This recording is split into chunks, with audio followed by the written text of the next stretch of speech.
Bonjour à toutes et à tous, je me présente Michael. Bienvenue sur ce podcast réservé exclusivement au code de la route. Nous allons voir ensemble l'écomobilité. Alors, c'est quoi l'écomobilité ? L'écomobilité à ne pas confondre avec l'écoconduite. L'écoconduite, c'est quand vous êtes derrière votre volant en voiture, vous essayez de consommer le moins possible. L'écomobilité, c'est différent. Voilà, on utilise son véhicule autrement, on favorise donc les déplacements doux tels que la marche, le vélo, le roller, la trottinette, les transports en commun, bref, tout ça. Donc pour faire quoi en fait ? Pour limiter la pollution atmosphérique, la pollution sonore également, oui, la pollution sonore, et sans oublier de faire des économies. D'ailleurs, il ne faut pas oublier que chacun d'entre nous qui possédons une voiture, on est très attaché à notre véhicule, c'est clair, c'est la liberté, l'intimité, on est à bord de son véhicule, on n'est pas avec les autres, l'autonomie, on fait ce qu'on veut, on va où on veut. Voilà, ça c'est top, c'est clair.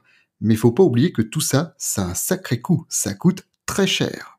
C'est une des raisons pour laquelle on va plutôt se tourner vers l'écomobilité.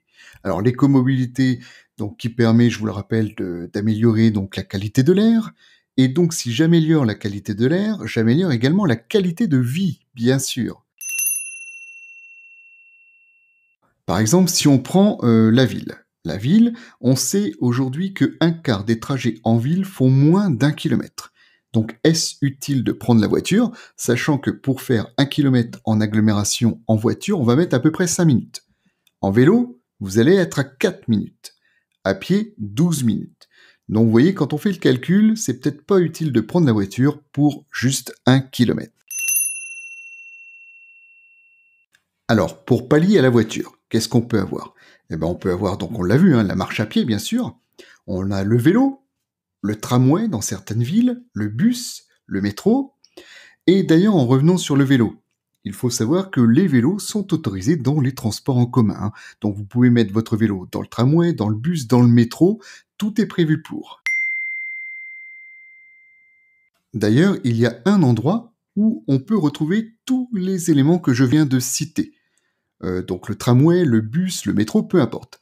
C'est ce que l'on appelle un pôle intermodal. Le pôle intermodal, qui favorise donc plusieurs modes de transport. On peut également avoir des vélos à disposition.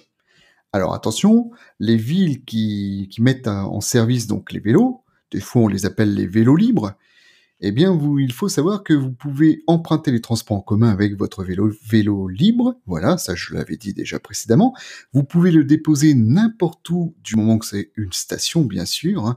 Et vous n'êtes pas obligé d'être l'habitant de la ville même pour utiliser ce genre donc de transport.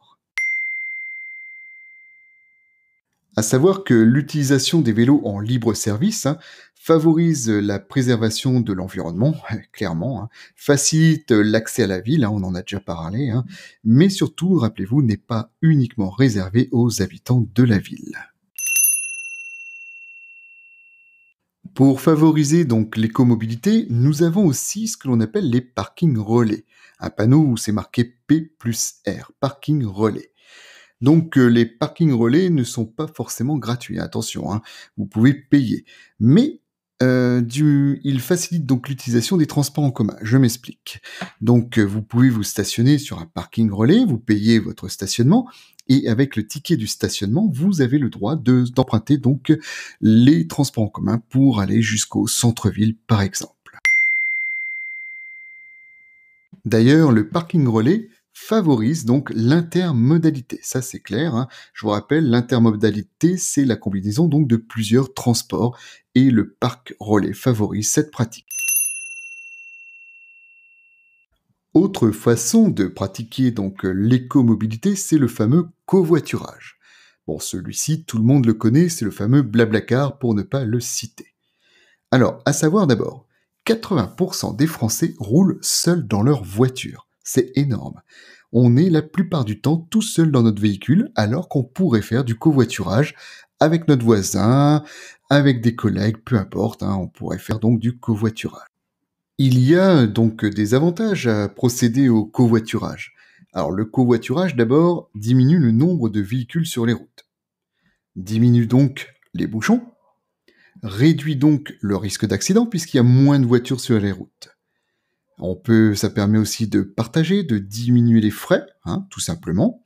Ça réduit les rejets de CO2, c'est-à-dire la pollution atmosphérique, mais aussi ça réduit les nuisances sonores dans le sens où on est moins nombreux sur les routes si on fait du covoiturage. Il y a moins de voitures sur les routes. Pour pratiquer l'écomobilité, on pourrait également faire de l'autopartage. Alors c'est quoi l'autopartage? Eh bien l'autopartage, c'est le fait de louer son véhicule, son propre véhicule. Voilà. Donc le véhicule est accessible avec ou sans abonnement. L'assurance, le carburant, l'entretien et l'assistance sont inclus également dans le prix. C'est le propriétaire qui s'occupe de tout via souvent un site, bien sûr un site internet. En gros, l'autopartage a pour conséquence donc une utilisation en fonction des besoins réels et non plus systématique de la voiture. Oula, là je vais expliquer.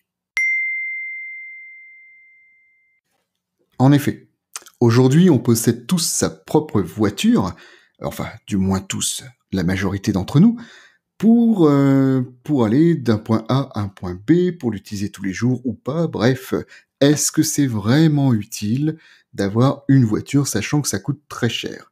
Donc du coup, certaines idées surgissent, donc l'autopartage, qui vous permet de ne plus avoir de voiture propre à vous-même et d'emprunter une voiture à quelqu'un, du moins de la louer, mais uniquement quand vous en avez vraiment besoin. Voilà, c'est ça.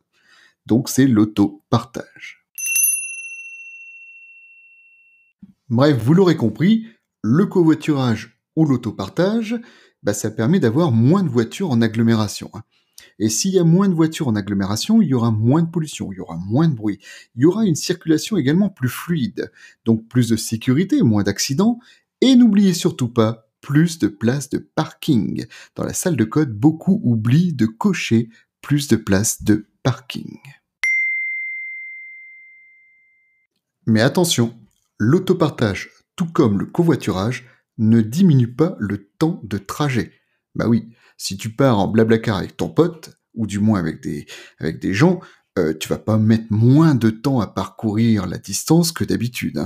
Voilà, donc ça ne diminue pas le temps de trajet.